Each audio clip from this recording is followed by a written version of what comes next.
पाकिस्तान तहरीक इंसाफ मुकदमात भुगते या इलेक्शन लड़े। आलमी सतह पर जमहूरियत को सबसे बड़ा खतरा आमरीत से नहीं, समाजी और मकबूल जमहूरी लिबादे में लिपटी फस्तायत से है। धोस, जबर, चुनिंदा इंसाफ, मनपसंद इंसानी हकूक, शख्सियत परस्ती और जाती मुफाद को सरमाया दराना और आलमी साम्राज्य ने अवामी लिबास पहना कर दरअसल जमहूरियत को बेआबरू और बरहना करने की कोशिश की है। मुआशरे में सवाल, तनकीद, इख्तलाफ राय की गुंजाइश खत्म हो रही है। आमराना अदवार में गलील के बल पर दलील की गुंजाइश को खत्म किया गया है और अब समाज और सोशल मीडिया की फस्ताती हथकंडे सवाल उठाने वाले को कटहरे में खड़ा कर रहे हैं। मकबूलियत माकूलियत को खा गई है और सवाल की गुंजाइश ना होने के बराबर, जबकि बर्दाश्त का दामन तंग पड़ चुका है। पाकिस्तान भी दुनिया से अलग नहीं, मगर हम एक वक्त में कई बहरानों से गुजर रहे हैं। सियासी, आईनी, मौशी और माशरती बहरान, जिनका बज़ाहिर हल फक्त इंतखाबात नजर आता है। ताहम इंतखाबात से कबल और बाद में हालात क्या रुख इख्तियार करेंगे, इसका अंदाजा किसी को नहीं। इंतखाबात में एक माह का अरसा बाकी है। इंतखाबात से कबल सियासी जमातों को समाजी रहनुमा असूल और अवामी मंशूर देना है और सियासी शऊर की तरवीज भी करना है। बदकिस्मती से सियासी जमातें वो मुकालमा शुरू नहीं कर सके जिनकी इस लम्हे पाकिस्तान को जरूरत है।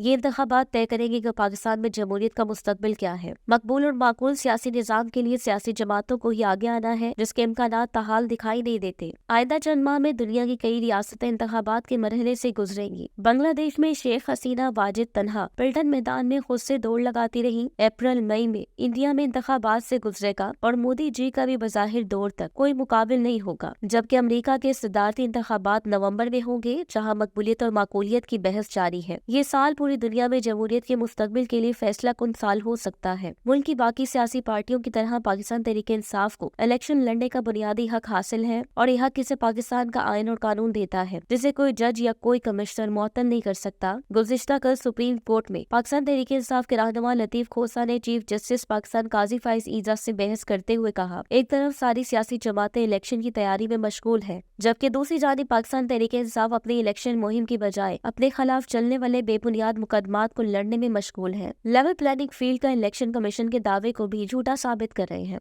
दूसरी जानिब पाकिस्तान तहरीक इंसाफ पीटीआई के बानी चेयरमैन इमरान खान की तोशाखाना केस में नाअहली के खिलाफ दायर दरख्वास्तों को लाहौर हाई कोर्ट ने समाअत के लिए मुकर्रर कर लिया। इमरान खान की दरख्वास्त पर जस्टिस शाहिद बिलाल हसन की सरबराही में 5 रुकनी लॉर्ड्स बेंच 12 जनवरी से समाअत करेगा। तोशाखाना केस में नाअहली के खिलाफ इमरान खान की दरख्वास्तें समाअत के लिए मुकर्रर कर ली गयी। बेंच के दीगर अरकान में जस्टिस शम्स महमूद, जस्टिस शाहिद करीम, जस्टिस शहराम सरवर चौधरी और जस्टिस जवाद हसन शामिल होंगे। वाज़ेह रहे कि पीटीआई के बानी चेयरमैन ने तोशाखाना केस में नाअहली के फैसले को लाहौर हाई कोर्ट में अपने वकला की वसासत से चैलेंज किया है। एक खबर ये भी है कि गुज़िश्ता कल सुप्रीम कोर्ट के 7 रुकनी बेंच ने नाअहली की मुद्दत से मुतल्लिक केस का महफूज फैसला जारी किया, जिस पर 6 जजेस ने इत्तफाक, जबकि जस्टिस याहिया अफरीदी ने इख्तिलाफ किया है। जस्टिस याहिया अफरीदी ने अपने इख्तिलाफी नोट में सुप्रीम कोर्ट के ताहियात नाअहली के फैसले को दुरुस्त करार दिया और लिखा कि किसी भी रुकन असम्बली की नाअहली सुप्रीम कोर्ट का फैसला बरकरार रहने तक रहेगी। इन्होंने इख्तिलाफी नोट में लिखा कि आइन में 62वें F के तहत ताहियात नाअहली नहीं है। नाअहली इस वक्त तक है जब तक अदालत का डिक्लेरेशन मौजूद है। सुप्रीम कोर्ट के अक्सरियती फैसले में कहा गया है कि इलेक्शन एक्ट का कानून फील्ड में मौजूद है। वाज़ेह रहे कि सुप्रीम कोर्ट के फैसले के बाद अकामा केस में ताहियात नाअहल होने वाले साबिक वज़ीर आज़म नवाज शरीफ की नाअहली भी खत्म हो जाएगी। इसके अलावा जहांगीर तरीन समेत मुतअद्दिद इन सियासी रहनुमाओं को भी इलेक्शन लड़ने की इजाजत होगी, जिनकी सजा को 5 साल गुजर चुके हैं।